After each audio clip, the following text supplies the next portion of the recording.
Hi guys, তোমরা সবাই কেমন আছো? আশা করি অনেক অনেক ভালো আছো। একদম। আজকাল আমরা কি শুনছি, হ্যাঁ। গরুরা ফেমাস হয়ে যাচ্ছে, গরুদের নিয়ে রাজনৈতিক মানে আর কত কিছু শোনা বাকি আছে। বলতো হ্যাঁ, আমাদের আশা করিনি যে আবু তো মোহাম্মদ আদনান স্যার এই বিষয়ে কোনো মানে মুখ খুলবেন। মানে হ্যাঁ। আমি ভাবছি যে কি হচ্ছে ওয়ার্ল্ডের মধ্যে। একদম মানে এটা তো এমন- ইন্ডিয়ার মধ্যে ছিল, প্লাস বাংলাদেশের মধ্যে চলে গেছে। একদম মানে এমন এমন তথ্য আমরা শুনছি, মানে আমরা শুনছি আর অবাক হচ্ছি যে কি। হ্যাঁ, মানে আমরা বাংলাদেশের নিউজ থেকে আমরা ইন্ডিয়ায় জানতে পারছি না, কিন্তু বাংলাদেশের নিউজ থেকে এমন এমন ঘটনা শুনছি যেটা আমার শোনার পর সত্যি বলছি যে সাথী আমার কথা বলছিলাম যে কি শুনছি আমরা, এটা একদম মানে অবাক হচ্ছি আমরা। অবাকই হচ্ছে, কারণ এমন হ্যাঁ। এমন তথ্য বেরিয়ে আসছে বাংলাদেশ থেকে। তো আজকের ভিডিও টাইটেলটি হলো গরু নিয়ে ভারতের রাজনীতি। এবং নরেন্দ্র মোদী আছে ভারতের প্রধানমন্ত্রী। একদম। এমন কি ঘটনা ঘটছে যেটা আবু তো মোহাম্মদ আদনান স্যার কি কি বলেন সেটা A to Z দেখবো আজকের একদম ভিডিওতে। একদম। এবং চ্যানেল যদি নতুন হয়ে থাকো চ্যানেলটিকে সাবস্ক্রাইব করে দেবে, পাশে থাকা বেল আইকনটা টং করে বাজিয়ে দেবে, একটা লাইক করে দেবে। তো চলো আজকে ভিডিওটি শুরু করা যাক। আজকে থেকে 10 বছর আগে ভারতের ওলামায়ে কেরামরাও চিন্তা করতে পারে নাই যে 10 বছর পরে ভারতের মতো জায়গায় গরুর মাংস নিয়ে মুসলমানরা হাঁটতে পারবে না। ভাবছিল আজকে থেকে 10 বছর আগে ভারতের ওলামায়ে কেরাম এটা ভাবছিলেন হ্যাঁ, যে মানে আজকে থেকে 10 বিষয়টা বছর কি? পরে এমন একটা সময় আসবে গরুর মাংস সাথে করে নিয়ে হাঁটা যাবে না?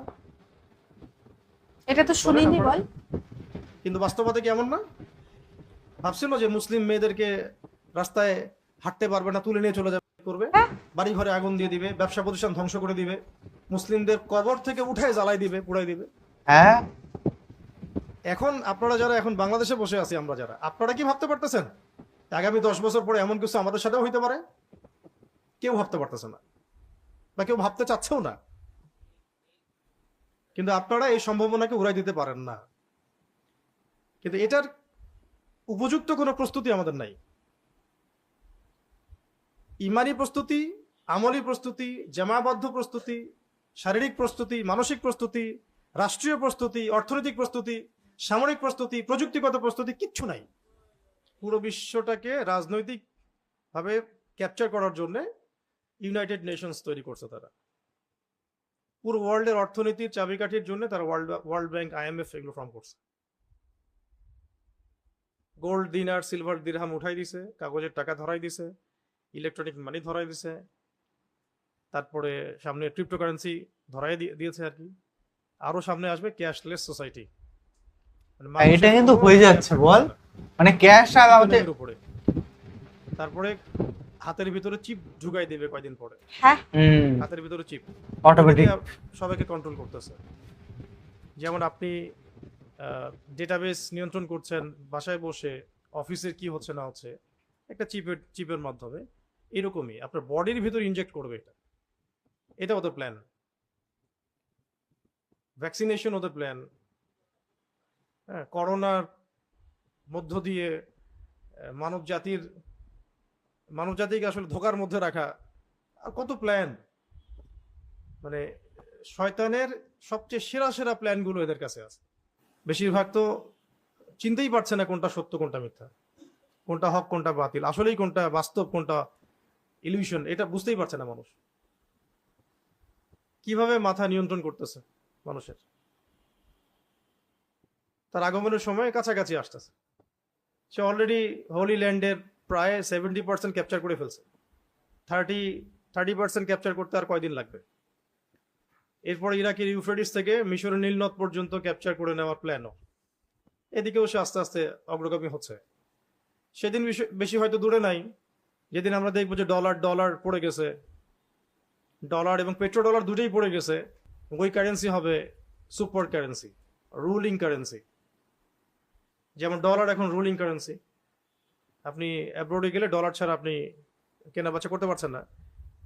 এই ধোঁকাবাজি যারা বুঝে ফেলেছে তারা বিকল্প কারেন্সির ফিকির করেছে, কিন্তু তাও কত কষ্ট হচ্ছে রাশিয়ার, ইরানের, তাই না? কেউ ব্রিক্স গঠন করলো যে নতুন কারেন্সি নিয়ে আসবে, পারলো? এখনো কিন্তু পারে নাই। এটার মাস্টার মাইন্ড আছে একটা, এরা এগুলোর অবশ্যই। এটা ওয়ার্ল্ডের প্ল্যান ওদের। তারপরে প্রত্যেকটা বড় বড় মিডিয়া ওদের ক্যাপচার। বড় মিডিয়াগুলোর আন্ডারে যত আঞ্চলিক ছোট ছোট মিডিয়াগুলো আছে, আমাদের এই যে রামবাম সুশীলদের যে মিডিয়াগুলো, এগুলো এদের সাথে লেজুর বৃত্তি করা। ওরা যে ভাষায় কথা বলবে তারাও সেই ভাষায় অনুবাদ করে দিবে আপনাকে শুধু। হ্যাঁ, সারা দুনিয়া গারাত হয়ে যাক, এদের কোনো মাথা ব্যথা নাই। আপনারা বুঝতে পারতেছেন না যে কিসের ভিতরে রাখা হয়েছে আপনাদেরকে, মানে আমাদেরকে। সবকিছু পরিকল্পিত, কোনো কিছু অপরিকল্পিত না। এবং আমাদের মগজ নিয়ে খেলা হচ্ছে। তারপরে যত বড় বড় প্রযুক্তিগুলা যার ধার কাছে আমাদের চিন্তা নাই, সেগুলো ওরা ক্যাপচার করে বসে আছে। এবং আরো যে 30 বছর 40 বছর পরের যে প্ল্যান ওদের, ওটা আরো যে কত ভয়ঙ্কর, এটা বুঝতে আমাদের আরো হয়তো 10 বছর লাগবে। বিয়ে শাদী নিয়ে এত কথা হচ্ছে না, ও বিয়ে শাদী ওরা বাদ, ওরা এখন এআই রোবট বিয়ে করবে কয়দিন পরে। তো মেয়ের ধার কাছেই যাবো না আমরা। হ্যাঁ, ওরাই চিন্তা করছে তো, এআই রোবটকে বিয়ে করবে, একদম মানুষের মতোই নাকি, সবকিছু মানুষের মতোই। মানে দেখেন, মাখলুক মাখলুক সৃষ্টি করার মতো চ্যালেঞ্জ তারা নেওয়ার চেষ্টা করছে, আমরাও সৃষ্টি করবো।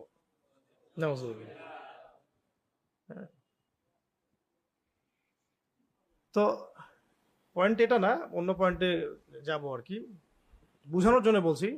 এইভাবে প্রযুক্তির এমন একটা জায়গায় তারা চলে যাচ্ছে দিন দিন, যে সামনে স্পেস ওয়ার হয়তো দেখতে পারবে। স্পেস ওয়ার, এখন যেমন মিসাইল ওয়ার গুলো দেখছেন, স্পেস নিয়ে ওদের গন্ডগোল হবে সামনে। কে চাঁদ দখল করবে, কে মঙ্গল দখল করবে, এগুলা। ইন্না ইয়াজুজ ওয়া মাজুজ মুফসিদুনা ফিল আরদ। আমি কিন্তু বলছি না যে এরা ইয়াজুজ মাজুজ, খাসলতটা বললাম। ইয়াজুজ আর মাজুজ কি করতো, পুরা দুনিয়াতে খালি ফাসাদ সৃষ্টি করতো। এবং এই কাজগুলো করার মধ্য দিয়ে তারা বলবে যে আমরা তো ইসলাহকারী, আমরা তো শুধু ইসলাহের জন্য এই কাজগুলো করছি। ওয়াইযা কিলা লাহুম লা তুফসিদু ফিল আরদ ক্বালু ইন্নামা নাহনু মুসলিহুন। যখন ওদেরকে বলা হবে যে জমিনে ফাসাদ সৃষ্টি করো না, তারা বলবে আমরা তো ইসলাহকারী, সংশোধনের জন্য কাজগুলো করছে। এরপরে গেল আপনার ফাইন্যান্স, টোটালি ওদের দখলে। ভাগ্য ভালো, আল্লাহ রাব্বুল আলামিন মুসলিমদেরকে কিছু প্রেশিয়াস মানে উপকরণ দিয়েছেন ট্রেডের, গোল্ড, ব্ল্যাক গোল্ড, অয়েল, আর অন্যান্য গ্যাস, খনিজ পদার্থ ইত্যাদি। না হলে মনে হয় যে আজকে আমাদের মুসলিম কান্ট্রিগুলো যতটুকু স্বাবলম্বী অবস্থা আছে, এইটুকু হয়তো থাকতো না। এবং ওয়ার্ল্ড ওয়াইড ধোঁকাবাজি, ইকোনমির ধোঁকাবাজি। শ্রম আপনি দিবেন, সময় আপনি দিবেন, ভোগ করবে তারা। প্রত্যেকটা ক্ষেত্রে জুলুম জুলুম। এভাবে প্রযুক্তিগত উৎকর্ষ বলেন, সামরিক বিষয় না হয় নাই বললাম, কোন জায়গায় তারা গেছে এটা আপনারা সবাই ভালো করে জানেন। দেখা যাচ্ছে অনেক বড় বড় কান্ট্রি তাদের সামনে 7 দিন যুদ্ধ করতে পারছে না। আবার যারা ইমানদার তারা 20 বছর যুদ্ধ করছে। তো এইরকম একটা জায়গায় বিশ্ব দিন দিন আগাচ্ছে, এবং এটার আঞ্চলিক প্রভাব পড়ছে, বিশ্বটাকে একটা চেইনের মধ্যে সে গেঁথে ফেলছে। এবং এটার প্রভাব আমাদের এই সাবকন্টিনেন্টের মধ্যেও পড়বে। এরা যেহেতু একই চেইনে গাথা, এবং মোনাফেকরা অবশ্যই, আরবের মোনাফেকরাও, সেহেতু প্রত্যেকটা জায়গায় ওদের কন্ট্রোল আছে। দ্যাটস ওয়াই আপনি দেখবেন যে ইসরায়েল যেমন গ্রেটার ইসরায়েল প্ল্যানে হাঁটছে, সেরকম ইন্ডিয়াও বলছে যে আমরা অখণ্ড ভারত চাই। সেম ট্যাকটিক, আমরা অখণ্ড ভারত চাই, মানে বাংলাদেশ, শ্রীলঙ্কা, ভুটান টুটান, পাকিস্তান সব নিয়েও একটা অখণ্ড ভারত করবে। কাল্পনিক স্বপ্ন দেখতেছে আর কি। হ্যাঁ, গরুর মূত্র আর গোবর বেশি বেশি খাইলে মাথায় এরকম নেশা চড়ে। এটা অখণ্ড ভারত করবে, এটা প্ল্যান ওদের। এদের একটা প্ল্যান, কিন্তু ওদের কিন্তু ওই ক্যাপাবিলিটি নাই যেটা আছে। আর এখানে দেখেন আপনি যে মুসলিমদের কবরস্থানে আগুন দিচ্ছে, বাড়ি ঘর জ্বালায় ফেলতেছে, বলতেছে রামরাজ্য কায়েম হয়ে গেছে। আপনারা কি ডটস মিলাইতে পারতেছেন? যে জিনিসটা মধ্যপ্রাচ্যে চলছে, এগুলোর প্রভাব এই সাবকন্টিনেন্টেও লাগবেই লাগবে, আজ হোক আর কাল হোক। যতই এড়াই যেতে চান, পারবেন না। একটাই রাস্তা, তো 2টা রাস্তা আর কি। একটা হলো ওদের সাথে দাসত্ব করা, ওদের দাসত্ব করে পা চাটা, যেটা কখনো কখনো ক্ষেত্র বিশেষে সরকার করলেও জনগণ চায় না। বহু ক্ষেত্রে সরকার বিভিন্ন জায়গায় গভর্নমেন্ট যদিও অ্যালায়েন্স করে, বন্ধুত্ব করে ফেলে, সমঝোতা করে ফেলে, জনগণ ইমানদাররা চায় না এটা, তখন কনফ্লিক্ট তৈরি হয়। আরেকটা রাস্তা হলো এদের সাথে প্রতিরোধের ভাষায় কথা বলা, যে ভাষায় তারা কথা বলবে সেই ভাষায় রিপ্লাই দেওয়া। এগুলো এড়িয়ে যাওয়ার কোনো সুযোগ নাই সামনে। আজকে থেকে 10 বছর আগে ভারতের ওলামায়ে কেরামরাও চিন্তা করতে পারে নাই যে 10 বছর পরে ভারতের মতো জায়গায় গরুর মাংস নিয়ে মুসলমানরা হাঁটতে পারবে না। ভাবছিল? আজকে থেকে 10 বছর আগে ভারতের ওলামায়ে কেরাম এটা ভাবছিলেন যে আজকে থেকে 10 বছর পরে এমন একটা সময় আসবে গরুর মাংস সাথে করে নিয়ে হাঁটা যাবে না? বলেন আপনারা। কিন্তু বাস্তবতা কি এমন না? ভাবছিল যে মুসলিম মেয়েদেরকে রাস্তায় হাঁটতে পারবে না, তুলে নিয়ে চলে যাবে, করবে, বাড়ি ঘরে আগুন দিয়ে দিবে, ব্যবসা প্রতিষ্ঠান ধ্বংস করে দিবে, মুসলিমদের কবর থেকে উঠে জ্বালাই দিবে, পুড়াই দিবে। এখন আপনারা যারা এখন বাংলাদেশে বসে আছি, আমরা যারা, আপনারা কি ভাবতে পারতেছেন আগামী 10 বছর পরে এমন কিছু আমাদের সাথেও হইতে পারে? কেউ ভাবতে পারতেছে না, বা কেউ ভাবতে চাচ্ছেও না। কিন্তু আপনারা এই সম্ভাবনাকে উড়াই দিতে পারেন না। কিন্তু এটার উপযুক্ত কোনো প্রস্তুতি আমাদের নাই। ইমানি প্রস্তুতি, আমলি প্রস্তুতি, জামাবদ্ধ প্রস্তুতি, শারীরিক প্রস্তুতি, মানসিক প্রস্তুতি, রাষ্ট্রীয় প্রস্তুতি, অর্থনৈতিক প্রস্তুতি, সামরিক প্রস্তুতি, প্রযুক্তিগত প্রস্তুতি কিচ্ছু নাই। আছে কে দুইটা বিয়ে করলো আর কোন মাদ্রাসায় কি হইল। আপনারা এমন যে স্কুলে কখনো কিছু হয় নাই, কলেজে কিছু হয় না, হ্যাঁ, সেকুলার জায়গাগুলোতে কিছু হয় না, যত দোষ মাদ্রাসা আর হুজুরের।